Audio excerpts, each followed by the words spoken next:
大家好，上一篇講到清心園嘅蘋果樹喺冬天過後，種植園會幫蘋果樹收枝，剪落嚟嘅枯枝，佢哋會點樣處理呢？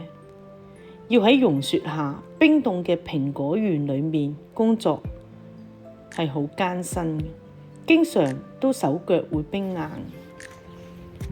佢哋會將枯枝一堆堆咁樣放喺蘋果園裏面，分開燒毀。燒毀後嘅灰燼可以作肥料之用啦。另一方面又可以取暖。大雪過後，好多蘋果樹都會被厚厚嘅積雪壓傷，甚至斷枝。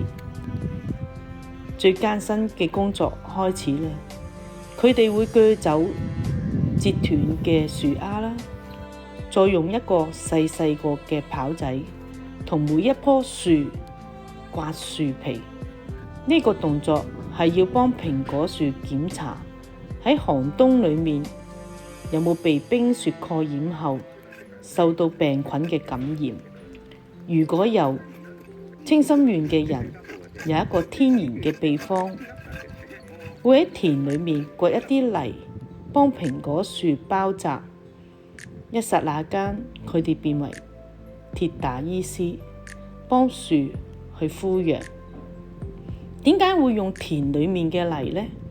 因為田裏面嘅泥有微生菌，可以幫助消滅病菌嘅功效。之後佢哋會用殺菌車幫蘋果園殺菌。